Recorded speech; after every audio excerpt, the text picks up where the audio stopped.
Welcome to the Museum of Art. My name is David Habben, and I'm an instructor here at BYU in the Department of Design, and I teach illustration. Today I'm at an exhibit titled L'Affichomania, The Passion for French Posters. And I'm really excited to talk to you about this wonderful example by Toulouse-Lautrec. This poster created for the Moulin Rouge is one that's maybe more iconic than a lot of his. You might have seen it before. You might have seen it with additional type as there were different iterations of it. And I chose it because for me, Lautrec captures this idea of getting the energy and vibrance of an event into one single image. And he does it with these beautiful, simple lines and these amazing dynamic compositions. So many of the other artists that we look at painstakingly went through composition after composition and photograph after photograph to develop something that was reminiscent of the idea but didn't really capture it. But for me, Lautrec was right there in the moment, as if he was taking a photograph with that drawing. I love how he combines the strong silhouettes in this image with the abstract shapes for the lights and the lamps and these characterized figures, all giving us that sense of depth with very flat color. And so, as I'm looking at this now and thinking about how it influences my own work, I'm trying to do the same kind of thing, often where I'm developing colors and shapes to create an energy and a vibrance. And I look to these artists that have been doing this for so much longer than I have, and try to find ways that I can do that with modern technology. Which is another reason that I really like Lautrec, because he was adapting to the technology of his time. The ability to create posters and to create large numbers of these artistic works was something that other artists didn't have in the same level before. And so he was able to create poster work and be a part of this revolution in France of advertising and marketing for these different locations in much the way that we are now, where we think about the ease of social media and sharing work with a bold audience all throughout the world, and that we can get our work seen and bring attention to the things that we're trying to do. So I'm in front of another great example from Henri de Toulouse-Lautrec, this poster created for Jane Avril's cabaret performance.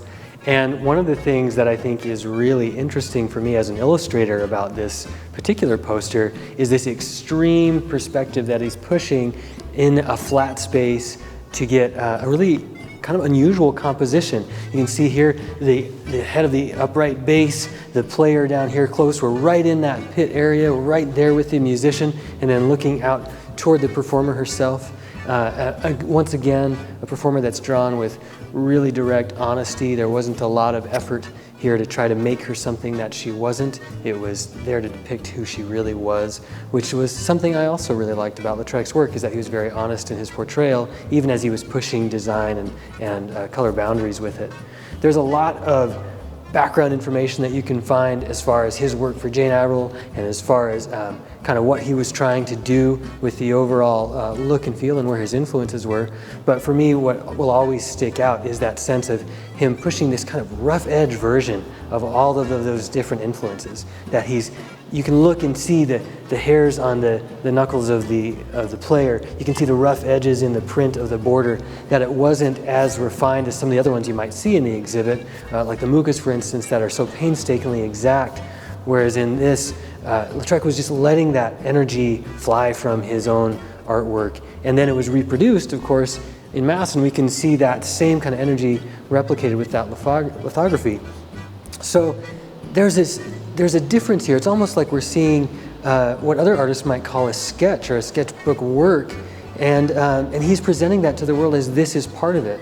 And so if we tie that back into also this kind of nightlife club scene that he was drawing, the cabarets of France at the time, there was that same kind of feel, that this wasn't for the elites as much as it was for the common people that were going to seek this entertainment, and they were getting this kind of quick response to it, this vibrancy in both the energy of the work and also in the portrayal of the actual performance. Thank you for letting me share my thoughts with you about this wonderful artwork. I hope you can make it to the show here at the BYU Museum of Art. It's an amazing exhibit with wonderful examples from all of these incredible French artists, and the posters that they have in this collection are just so unique and so worth your time. The exhibit will be open until February 19th of 2022, and I hope you can make it.